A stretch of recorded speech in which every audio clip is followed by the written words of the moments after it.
Le vent sifflait doucement à travers l'herbe gelée, glissant tel un murmure tranchant dans le parc déserté, messager discret de la cruauté hivernale à venir. Les bancs, recouverts d'une fine couche de givre, luisaient sous la lumière terne d'un ciel chargé de nuages gris, bas et lourds. C'était ce genre de froid qui ne se contente pas de vous mordre la peau, mais qui s'insinue sournoisement sous les manteaux, jusqu'aux os, et vient s'enrouler dans la poitrine. Kelly resserra autour de son cou un foulard trop mince, insuffisant face au froid mordant. Sa respiration formait de petits nuages rapides, traduisant autant l'anxiété que la température glaciale.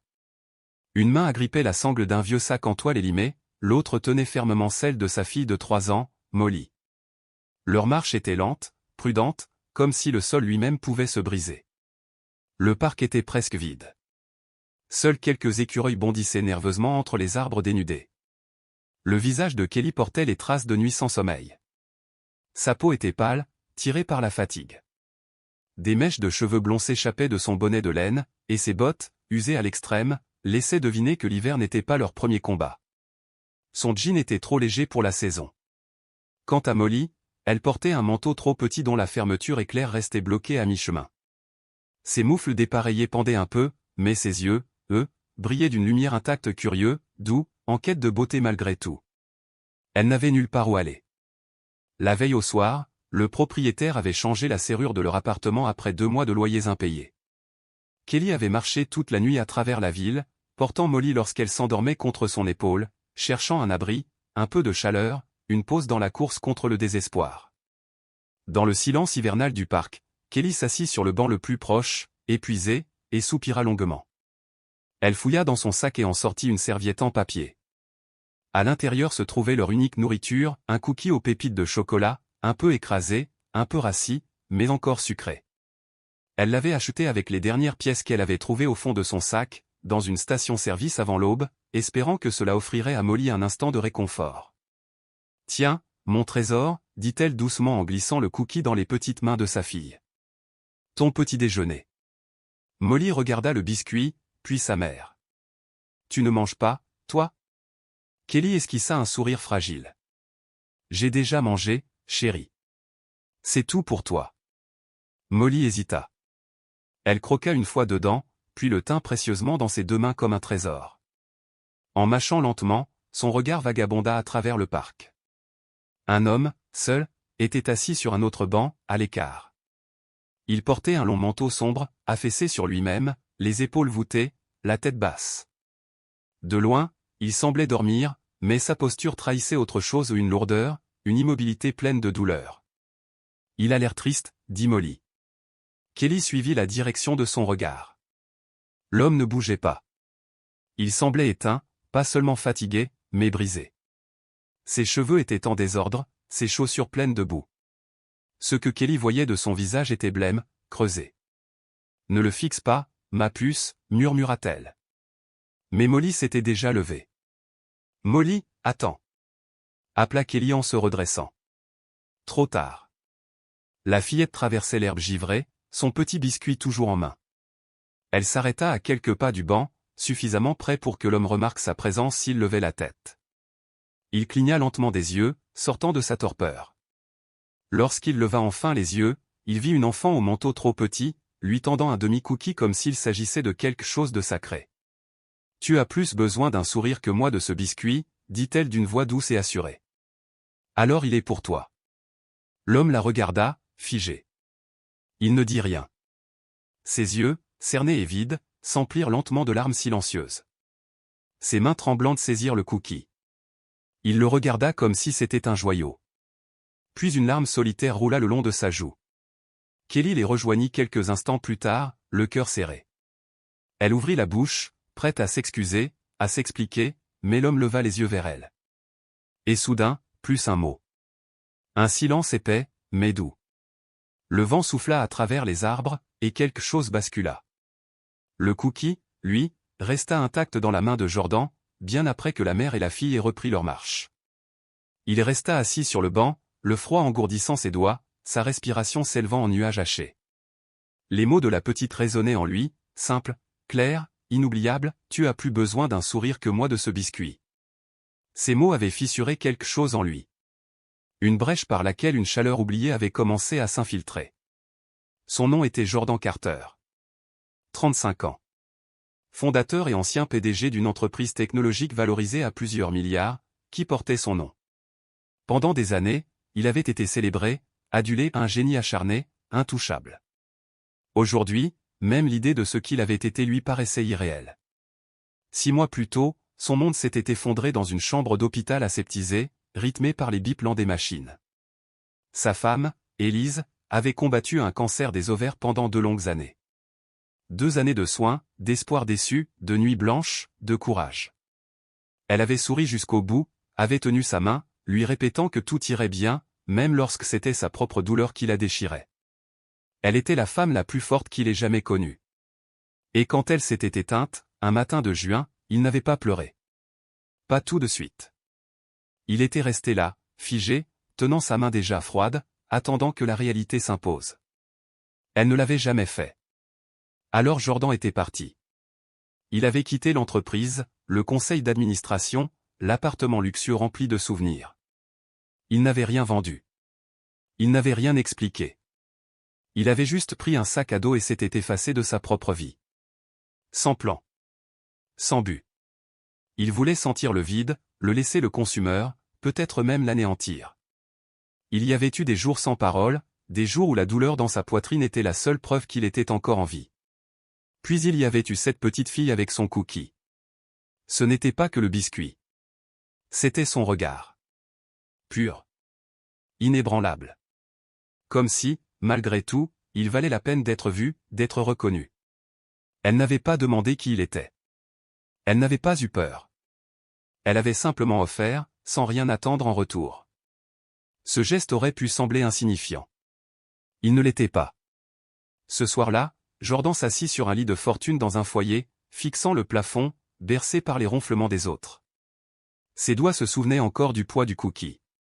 Il l'avait mangé plus tard, lentement, comme un sacrement, comme un souvenir d'une version plus lumineuse de lui-même. Il ferma les yeux. Il revit Élise. « Tu continueras » avait-elle murmuré dans ses derniers instants de force.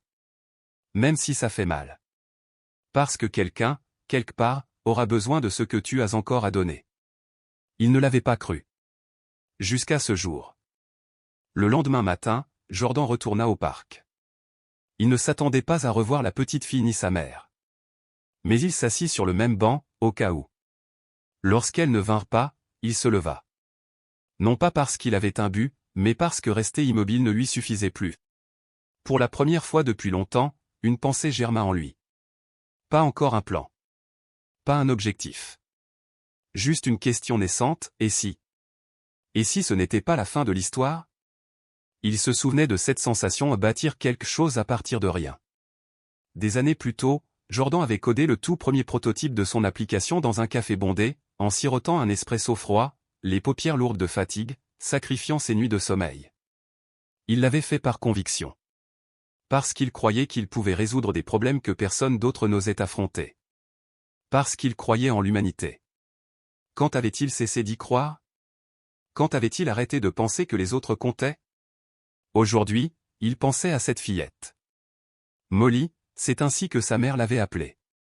Il ne connaissait pas leur histoire, mais il avait lu entre les lignes, dans leurs vêtements, dans la manière dont la femme serrait l'enfant contre elle, dans ce geste discret de lui offrir le dernier cookie sans même y goûter elle-même. Elle luttait, en silence, avec dignité. Tout comme lui. Sauf qu'elle, malgré la précarité, avait choisi la bonté. Ce soir-là, Jordan fit quelque chose qu'il n'avait pas fait depuis longtemps. Il se rendit dans une bibliothèque publique, s'assit devant un vieil ordinateur, et tapa son nom. Il s'attendait à y voir le visage d'un inconnu. Les gros titres étaient toujours là. Le PDG Jordan Carter introuvable. Silence de la start-up après la disparition de son fondateur. Jordan Carter est-il encore en vie? Il regarda son propre visage à l'écran et murmura, presque honteusement. Je ne sais pas. Puis, lentement, il ouvrit un document. Ce n'était pas du code.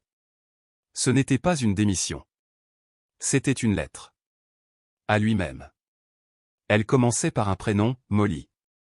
La pluie tombait en nappe fine, continue, effaçant les contours des lampadaires et noyant les lueurs de la ville dans des halos flous. C'était un froid insidieux, pas celui qui mord, mais celui qui s'infiltre, s'accroche à la peau, s'imprègne jusqu'aux os. Kelly se tenait sous le mince auvent d'un fast-food fermé, tenant Molly serrée contre elle. Son manteau était trempé, ses chaussures faisaient un bruit de succion à chaque déplacement. Molly frissonnait, le nez niché contre l'épaule de sa mère, son petit corps immobile, trop silencieux. Juste un peu plus longtemps, ma chérie. La pluie va s'arrêter bientôt, murmura Kelly. Mais elles savaient toutes les deux que ce n'était pas vrai.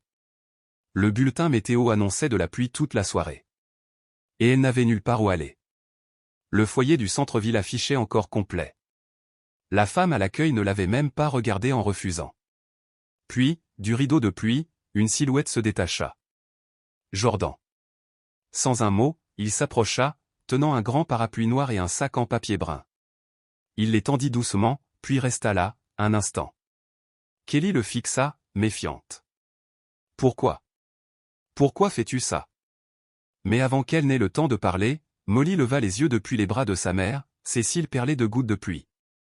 Ses yeux s'éclairèrent d'une lueur joyeuse et d'un étonnement sincère. Tu m'as manqué, monsieur Cookie, dit-elle d'une petite voix. Elle avait reconnu cet inconnu silencieux du parc. Le visage de Jordan s'adoucit. Il hocha légèrement la tête, esquissa un sourire discret, puis tourna les talons et s'éloigna sous la pluie, sans rien ajouter. Kelly le regarda s'éloigner, le cœur noué de questions qu'elle ne parvenait pas à formuler. Puis elle ouvrit le sac. Des sandwichs encore chauds. Des fruits. Une petite bouteille de lait. Elle ferma les yeux un instant et murmura. Merci. Les jours suivants, Jordan retourna au parc. Pas pour parler. Pas pour s'imposer. Juste pour s'asseoir discrètement sur un banc, à quelques rangées de là. Il observait Kelly qui enchaînait de petits boulots, distribution de tracts, collecte de bouteilles, tout ce qu'elle pouvait faire pour nourrir Molly. Et malgré tout, elle souriait à sa fille comme si tout allait bien.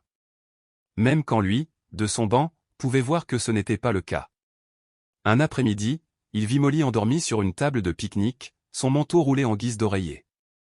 Kelly, au loin, discutait avec un homme au sujet d'un poste de plonge. Jordan s'approcha en silence, déposa un carton de lait et une barre de céréales emballées près de la petite, puis repartit avant qu'elle ne se réveille. Le lendemain, il fit de même. Et le jour d'après aussi. Puis un matin, alors qu'il déposait les provisions, une voix le surprit. « Que faites-vous » Il se retourna. Kelly se tenait à quelques pas, les bras croisés, le regard dur. « Je vous ai vu hier. Et l'avant-veille. Vous nous suivez » Il secoua la tête. « Non. Je voulais juste dire merci. » Pourquoi? Il inspira. « Pour le cookie. Ce matin-là, je n'avais parlé à personne depuis des semaines. Je croyais que plus personne ne me voyait. Mais elle m'a vu. » Kelly le scruta longuement, son souffle visible dans l'air glacé. « Elle donne des morceaux d'elle-même à tout le monde, dit-elle doucement. J'essaie de lui apprendre à ne pas le faire. Mais elle continue. Elle m'a sauvé, dit Jordan. » Kelly ne répondit pas tout de suite. Puis elle soupira, ses épaules se relâchant. « D'accord. Mais si vous comptez continuer à venir, au moins, dites-moi votre nom. » Il hésita. Puis, Jordan. Elle hocha la tête. Moi, c'est Kelly. C'était tout. Mais ce moment changea quelque chose. Dès lors, la présence discrète de Jordan devint un fil tissé dans leur journée. Il ne s'imposait jamais. Ne restait jamais trop longtemps. Parfois, il lisait sur un banc. Ou nourrissait les oiseaux. Ou aidait Kelly quand elle portait trop de choses. Ce n'était pas de la charité. Ce n'était pas du sauvetage. C'était de la reconnaissance. Et autre chose, quelque chose que ni l'un ni l'autre ne pouvait encore nommer. L'hiver s'installa comme un long soupir, froid et implacable. Le vent se fit plus mordant, les nuits plus longues, mais les gestes de bonté, eux, se rapprochèrent. Un après-midi, Jordan arriva avec un sac plastique contenant des manteaux usés mais propres. « Trop petit pour moi, dit-il simplement. » L'un d'eux était parfait pour Molly, une doudoune rouge avec un bouton manquant, mais encore bien chaude. Elle poussa un cri de joie, s'enroula dedans, tourna sur elle-même dans le givre. « C'est rouge comme la cannelle » s'exclama-t-elle. Un week-end, Jordan emmena Molly à la bibliothèque. Ses yeux s'écarquillèrent devant les rangées de livres. Elle effleurait les tranches comme s'il s'agissait de trésors. Il lui montra comment utiliser la borne de près. Et quand elle choisit un album sur les astronautes, il s'assit à côté d'elle sur le tapis et lui lut chaque page. Kelly arriva à la fin de l'histoire. Elle les observa par la porte vitrée avant d'entrer. Elle ne reste jamais aussi calme avec qui que ce soit, dit-elle en souriant. Jordan haussa les épaules. Elle aime les planètes. Ce que Kelly ignorait, c'est qu'il avait passé la nuit précédente à lire tous les livres pour enfants sur l'espace qu'il avait pu trouver en ligne, pour ne rien dire de travers. Quelques jours plus tard, il lui tendit un papier avec un nom et un numéro. Un petit resto sur la 9. Bonnes gens. Le patron est un vieil ami. Il cherche de l'aide le matin. Je leur ai dit que tu étais fiable. Kelly fixa le papier. Pourquoi tu fais ça? Jordan la regarda dans les yeux. Parce que tu continues d'avancer. Peu importe les obstacles. Elle obtint le poste. Ce n'était pas beaucoup d'argent. Mais c'était régulier. Assez pour de la vraie nourriture. Du vrai savon. Et des chaussures qui ne prenaient plus l'eau. Elle travaillait tôt. Et Jordan accompagnait Molly à l'école. Au début, Kelly avait hésité. Mais Molly avait insisté. Il est gentil, maman. Il lit des livres sur les étoiles. Elle avait commencé par l'appeler Monsieur Cookie, puis le gars des cookies, et enfin, tout simplement, Tonton Cookie. Et ce surnom resta. Son manteau remontait jusqu'au menton, la petite leva les yeux vers lui et demanda d'une voix douce. Tu crois que les gens tristes attendent juste que quelqu'un partage son goûter avec eux? Il cligna des yeux. Peut-être. Je pense que tu étais triste, avant. Mais maintenant tu souris plus. Il ne répondit pas. Pourtant, quelque chose, au fond de lui, se déplaça, se fissura. Jour après jour, pas après pas, dans un silence chargé de douceur, Jordan sentait l'obscurité en lui se délier. Pas brusquement, non, mais par petites touches, le rire de Molly, la résilience discrète de Kelly, la petitesse de leur univers rendait soudain le monde plus vaste, plus profond. Il n'était plus un fantôme assis sur un banc. Il appartenait de nouveau à quelque chose. Un soir, tous les trois étaient rassemblés dans leur minuscule chambre louée, partageant une soupe chaude et quelques crackers. Le chauffage peinait, la fenêtre sifflait sous l'assaut du vent, mais Kelly fredonnait, Molly coloriait des étoiles sur le sol, et Jordan les observait toutes les deux, le cœur rempli d'une chaleur qu'il n'avait plus ressentie depuis des années. Il avait bâti autrefois un empire technologique avec son esprit. Aujourd'hui, il reconstruisait une vie avec ses mains. Et cela avait infiniment plus de valeur. Cette nuit-là, plus froide que d'habitude, le ciel était couvert de lourds nuages, et l'air immobile portait en lui quelque chose d'indicible. Kelly venait de rentrer de son service au dîner, les mains rougies par le travail, les pieds douloureux d'avoir trop piétiné. Molly dormait profondément sur le matelas qu'elle partageait, serrant fort sa girafe en peluche. Kelly s'approcha discrètement du petit évier pour se servir un verre d'eau. C'est alors qu'elle le vit. Par la mince fenêtre, sur les marches de l'immeuble, Jordan était là. Seul. Les épaules affaissées, le visage enfoui dans ses mains. Il pleurait. Pas de ces pleurs étouffés que l'on dissimule, non. De ceux qui vous ouvrent en deux. Des sanglots bruts, silencieux, qui secouent tout le corps. Kelly s'arrêta, figée, le souffle coupé. Elle ne l'appela pas. Ne posa aucune question. Elle recula simplement d'un pas et referma doucement le rideau, lui laissant son chagrin, son moment de vérité. Le lendemain matin, alors que la ville s'éveillait sous un pâle soleil d'hiver, Jordan glissa la main dans la poche de son manteau et trouva un petit papier plié. Sur celui-ci, écrit d'une main simple. Tout le monde a perdu quelqu'un. Tu n'es pas seul. Il resta un long moment à le fixer, immobile. Puis, avec une lenteur presque sacrée, il le glissa dans son portefeuille. Ce soir-là, pendant que Molly dessinait des fusées spatiales sur le plancher, Kelly s'assit près de lui sur le vieux canapé qui grinçait. La pièce sentait la cannelle et la poussière. Jordan tenait le papier entre ses doigts. Il ne la regarda pas lorsqu'il parla. « Je ne t'ai jamais dit qui je suis vraiment. » Kelly tourna légèrement la tête. « Je m'appelle Jordan Carter, dit-il. J'ai dirigé une entreprise de technologie. Tu en as peut-être entendu parler. » Elle cligna des yeux. « Tu veux dire le Jordan Carter ?» Il hocha la tête. « J'avais tout. Une entreprise à 1 milliard, un pantouse, des investisseurs suspendus à chacun de mes mots. Mais rien de tout ça n'avait de sens sans Élise. La voix de Kelly s'adoucit. Ta femme? Il murmura. Cancer des ovaires. Stade 4 quand on l'a découvert. Elle s'est battue. Elle souriait même quand elle ne pouvait plus sortir du lit. J'ai cru que l'argent pourrait tout réparer. J'ai tout essayé. Mais quand elle est partie, j'ai cessé de me lever, de parler, de vivre. J'ai quitté ma vie avec juste un sac à dos et un portefeuille que je n'ai pas ouvert pendant des mois. Je voulais disparaître. Kelly ne dit rien. Elle laissa son silence accueillir le poids de ses mots. Et puis ta fille m'a donné un cookie, reprit-il d'une voix tremblante. Pour la première fois depuis longtemps, je me suis senti vu. Elle m'a regardé comme si je comptais encore. Et toi, tu ne m'as jamais demandé qui j'étais. Tu m'as juste laissé être là, sans attendre quoi que ce soit. La main de Kelly trouva la sienne sur le canapé. Peut-être, dit-elle, que nous avions tous les deux besoin d'être vus. Sans jugement. Elle baissa les yeux. L'homme que j'aimais est parti quand il a su que j'étais enceinte. Il disait ne pas être prêt. J'ai élevé Molly seule. J'ai perdu mon boulot, puis notre appartement. J'ai tout tenu avec du scotch et des prières. Et puis tu es arrivé. Jordan croisa enfin son regard. Si tu as pu bâtir un empire, dit-elle avec douceur, tu peux bâtir une vie. Une vraie. Pour quelque chose qui en vaut la peine. Il la regarda vraiment. La femme qui avait traversé des tempêtes avec sa fille, qui avait continué à sourire alors qu'elle se brisait à l'intérieur. Et soudain, tout ne semblait plus aussi perdu. Ils ne s'embrassèrent pas. Ne se prirent pas dans les bras.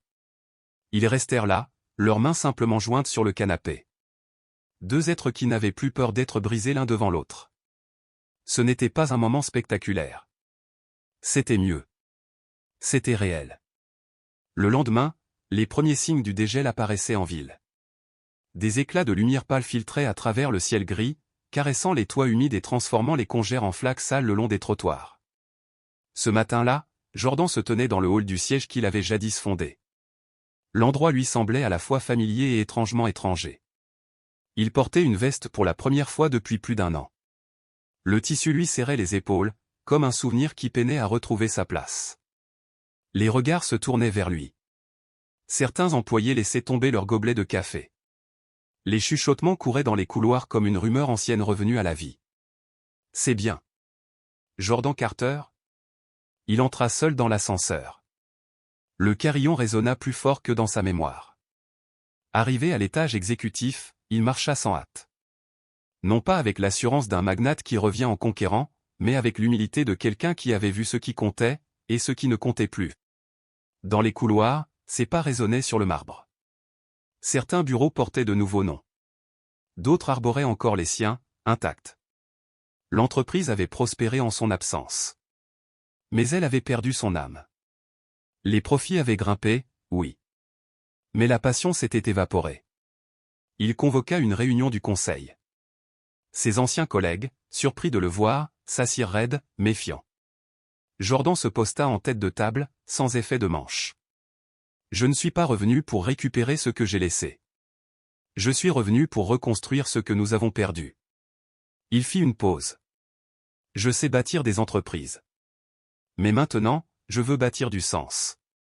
Il est temps de diriger autrement. Il est temps de diriger avec des valeurs. Silence. Long. Puis un raclement de gorge. Un hochement de tête. Tous ne furent pas convaincus. Mais aucun ne pouvait nier la force tranquille de cet homme revenu du bord du gouffre, porteur non plus d'ambition, mais de but. Ce soir-là, Jordan gravit les escaliers branlants de l'immeuble où Kelly et Molly vivaient encore. L'immeuble gémissait sous le poids des années. La peinture s'écaillait, les murs sentaient l'humidité et le bouillon réchauffé. Kelly ouvrit. Ses yeux étaient fatigués, mais droits. Il entra. La chambre était glaciale. Le radiateur ne fonctionnait presque plus. Molly, emmitouflée dans 3 pulls, dormait en toussant.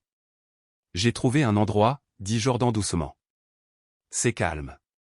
C'est propre. Il y a une cheminée. Personne n'y a vécu depuis. Il ne termina pas sa phrase. Kelly ne posa pas de questions. On n'a pas besoin de charité, dit-elle, les bras croisés. Ce n'est pas de la charité, répondit-il. C'est un toit pour une petite fille qui mérite de dormir sans trembler. Et pour sa mère, qui mérite de respirer. Kelly regarda Molly, recroquevillée comme une promesse. Et elle comprit. Ce n'était pas une fin. C'était un commencement. Ils avaient emménagé le lendemain. L'appartement que Jordan leur avait trouvé n'avait rien d'un palais. Ce n'était pas un lieu de luxe, mais c'était un refuge. Un endroit simple, chaleureux, habité par une paix discrète. Des tapis assourdissaient les pas, des livres tapissaient les étagères comme de silencieux compagnons, et une cheminée craquait doucement, comme pour rappeler que la sérénité pouvait encore exister. Jordan s'était installé dans la chambre d'amis. Il avait rempli le réfrigérateur de toutes les choses que Molly aimait, des fraises juteuses, de petits fromages ronds, des briques de lait bien rangées. Chaque matin, il préparait un chocolat chaud avec exactement 3 guimauves, ni plus ni moins. Le soir venu, il lisait à Molly les livres sur l'espace qu'elle avait elle-même choisi, ceux qui parlaient d'étoiles, de fusées et de planètes lointaines. Peu à peu, Molly avait commencé à dessiner. Des dessins de 3 personnes, elle, sa maman, et oncle Cookie.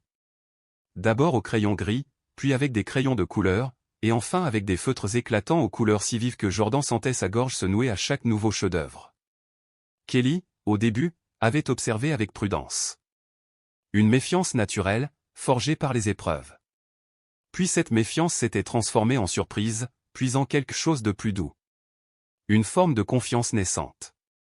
Jordan, lui, ne demandait jamais rien.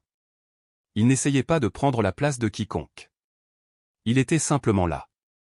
Présent. Discret. Authentique. Un soir, Kelly entra dans la cuisine et le trouva penché sur la petite veste de Molly. Il recousait un bouton, ses doigts maladroits mais déterminés. C'est sa préférée, avait-il expliqué, un peu pris de court. Elle ne dit rien. Elle s'approcha seulement, et posa doucement sa main sur son épaule. Un geste simple, mais chargé de reconnaissance. Plus tard, dans le couloir plongé dans une douce pénombre, Molly enfin endormie, Kelly lui posa une question à mi-voix, presque comme un soupir. « Tu ne fais pas tout ça parce que tu te sens coupable, n'est-ce pas ?» Jordan tourna vers elle un regard calme, profond. « Non, dit-il. Je le fais parce que, pour la première fois depuis des années, j'en ai vraiment envie. » Elle souffla alors, un vrai souffle. De ceux que le corps ne laisse échapper que lorsqu'il se sent enfin en sécurité. Une bouffée d'air qu'on ne pensait plus possible. Ce matin-là, la lumière printanière traversait les grandes fenêtres et baignait le salon d'un or doux et rassurant. L'air semblait plus léger, comme lavé de l'hiver long et cruel. Dehors, pour la première fois depuis des semaines, les oiseaux chantaient. Leur mélodie flottait à travers la fenêtre entr'ouverte, comme des fils d'espoir tissés à l'invisible. L'odeur chaude du pain et du sucre emplissait l'appartement. Jordan venait de sortir une nouvelle fournée de cookies du four. Leur parfum enveloppait les murs d'une chaleur sucrée. Molly, assise en tailleur sur le tapis, fredonnait doucement en coloriant.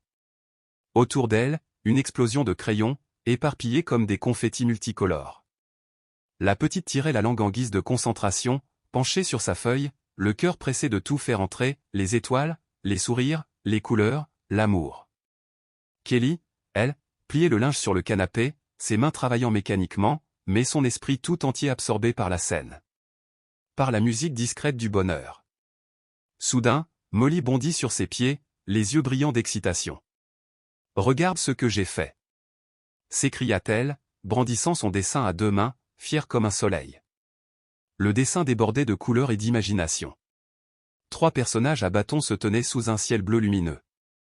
Il y avait des étoiles jaunes, des nuages moelleux, et des cookies qui tombaient du ciel comme des bénédictions.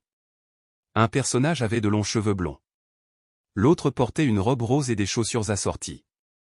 Le plus grand avait des lunettes et tenait un plateau rempli de gâteaux.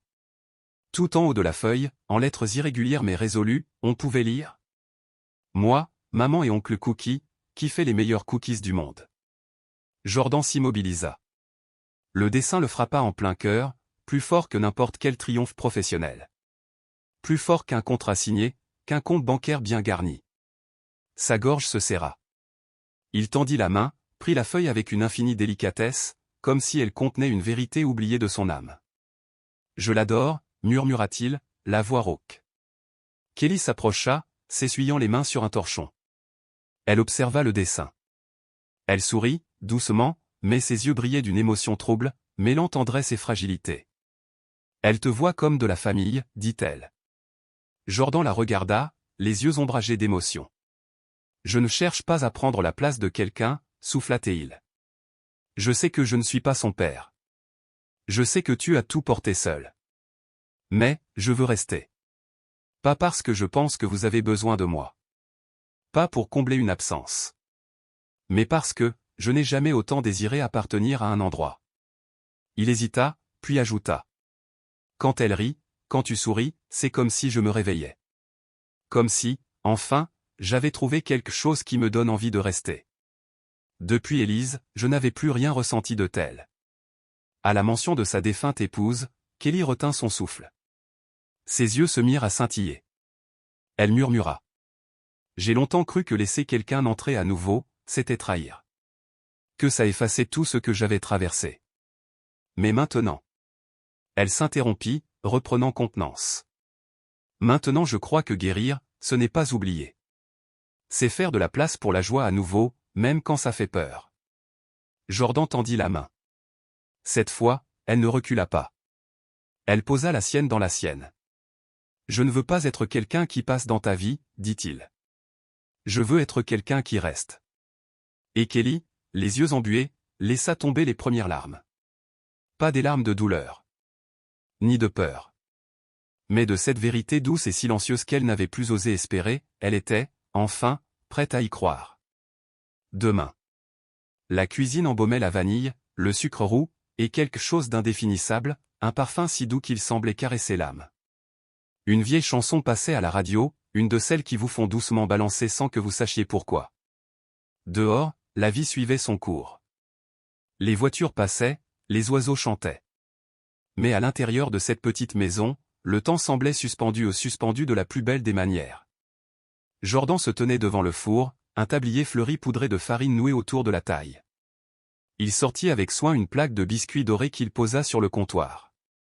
Ses mains, autrefois habituées à manier des tableaux financiers et à conclure des contrats dans des gratte-ciel, trouvaient désormais un apaisement profond dans le fait de mesurer, mélanger, pétrir. Il y avait une paix dans ce rituel, une vérité simple dans le geste répété et sincère. De l'autre côté de la pièce, Molly était assise à la table. Le front froncé, elle traçait des lettres dans son cahier, la langue légèrement sortie, concentrée, perdue dans son petit monde d'apprentissage. Près de la fenêtre, Kelly arrangeait un bouquet de tournesols et de marguerites sauvages dans un vieux pot de confiture.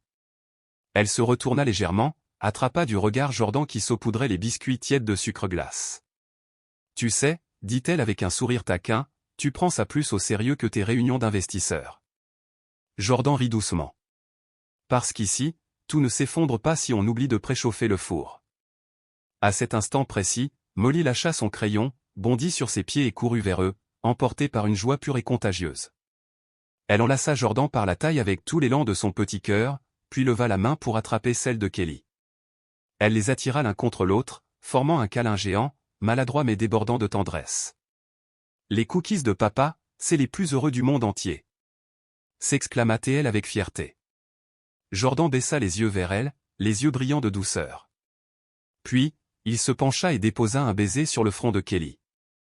Elle se laissa aller contre lui, sa main reposant sur sa poitrine, là où le cœur de Jordan battait avec force, avec constance, avec amour. Sur le réfrigérateur, tenu par un aimant en forme de chat, un dessin d'enfant fatigué par les années, un peu froissé, était toujours là. 3 petits bonshommes bâtons souriaient sous un ciel bleu rempli d'étoiles multicolores. Au-dessus, une phrase maladroitement écrite, pleine d'innocence, « La maison, c'est là où quelqu'un partage son cookie avec toi, même s'il ne connaît pas encore ton nom. » Il n'y avait ni plaque en or, ni standing ovation. Seulement la chaleur du four, le son des rires partagés, et 3 cœurs autrefois brisés qui s'étaient doucement reconstruits. Pas grâce au destin, mais grâce à un choix, celui de s'accueillir, de se tendre la main, de s'aimer sans condition. Et c'est cela, plus que tout, qui avait changé leur vie. Si cette histoire a effleuré votre cœur, ne serait-ce qu'un peu, alors peut-être croyez-vous vous aussi, comme nous, que la gentillesse a encore le pouvoir de changer le monde. Qu'un simple cookie, un geste discret mais sincère, peut être le premier pas vers quelque chose d'aussi immense qu'une famille. Si vous croyez en des récits qui guérissent, qui élèvent, qui rappellent l'essentiel, alors restez avec nous. Abonnez-vous à Histoire qui éveille l'âme, où chaque conte est une caresse pour le cœur et une lueur pour les jours sombres. Car même dans les hivers les plus rudes, l'amour peut encore lever, comme du bon pain chaud un dimanche matin. Merci d'avoir partagé ce moment avec nous. Et à très bientôt pour la prochaine histoire.